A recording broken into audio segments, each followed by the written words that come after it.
തിരുവനന്തപുരം പാലോട് നവവധുവിന്റെ മരണത്തിൽ 2 പ്രതികളുടെ അറസ്റ്റ് രേഖപ്പെടുത്തി. ഭർത്താവ് അഭിജിത്ത്, സുഹൃത്ത് അജാസ് എന്നിവരുടെ അറസ്റ്റാണ് രേഖപ്പെടുത്തിയത്. AV ജയശങ്കർ വിശദാംശങ്ങളുമായി. ജയശങ്കർ, ഈ വാർത്തയുടെ വിശദാംശങ്ങൾ എന്താണ്?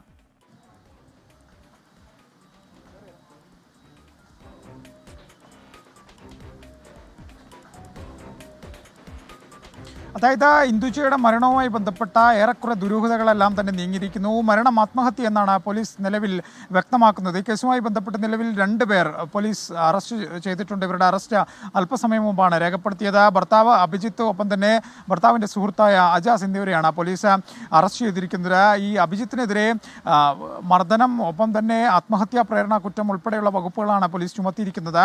അജാസിനെതിരെ മർദ്ദനവും ആത്മഹത്യാ പ്രേരണ കുറ്റത്തിനും പുറമെ SC/ST അട്രോസിറ്റി ആക്ട് പ്രകാരവും പോലീസ് കേസ് രജിസ്റ്റർ ചെയ്തിട്ടുണ്ട്. SC/ST അട്രോസിറ്റി വകുപ്പ് ഈ കേസുമായി ബന്ധപ്പെട്ട് ചുമത്തുന്ന സാഹചര്യത്തിൽ കേസന്വേഷണം പാലോട് SHOയിൽ നിന്ന് നെടുമങ്ങാട് DSP ഏറ്റെടുക്കുന്ന ഒരു സാഹചര്യം ഉണ്ടായിട്ടുണ്ട്. എന്തായാലും പോലീസ് ഈ മരണം നടന്ന് 2 ദിവസത്തിനുള്ളിലാണ് സമഗ്രമായി അന്വേഷിച്ച് കേസിലെ 2 പ്രതികളെ പിടികൂടുന്നത്. ഈ 2 പ്രതികളും മാനസികമായും ശാരീരികമായും ഈ പെൺകുട്ടിയെ ഉപദ്രവിച്ചു. ഈ ഉപദ്രവമാണ് ഇത്തരത്തിലൊരു ആത്മഹത്യയിലേക്ക് നയിച്ചതെന്നാണ് പോലീസ് ഈ നിമിഷം ഈ കാര്യവുമായി ബന്ധപ്പെട്ട് വിവരിക്കുന്നത്. എന്തായാലും ഈ കുടുംബം ഉൾപ്പെടെ വലിയ തോതിലുള്ള ആരോപണങ്ങൾ ഈ കേസിൽ ഉന്നയിച്ചിരുന്നു, ഗാർഹിക പീഡനം ഉൾപ്പെടെ. പക്ഷേ അതിനൊന്നും തക്ക തന്നെ തെളിവ് ഇതുവരെ കണ്ടെത്താനായിട്ടില്ല എന്നാണ് പോലീസ് നിലവിൽ പറയുന്നത്. നിലവിൽ ലഭിച്ച തെളിവുകളുടെ അടിസ്ഥാനത്തിലാണ് SC/ST അട്രോസിറ്റി ആക്ട് ഉൾപ്പെടെ ചുമത്തിക്കൊണ്ട് 2 പ്രതികളെ അറസ്റ്റ് ചെയ്തിരിക്കുന്നത്. അഭിജിത്ത് 1-ാം പ്രതിയും അജാസ് 2-ാം പ്രതിയുമായാണ് കേസ്. ഇന്ന് തന്നെ പ്രതികളെ മെഡിക്കൽ പരിശോധന പൂർത്തിയാക്കി മജിസ്ട്രേറ്റിന്റെ വീട്ടിൽ ഹാജരാക്കാനാണ് പോലീസിന്റെ തീരുമാനം. അതുമായി ബന്ധപ്പെട്ട നടപടിക്രമങ്ങൾ പാലോട് പോലീസ് സ്റ്റേഷനിൽ പുരോഗമിച്ചുകൊണ്ടിരിക്കുകയാണ്.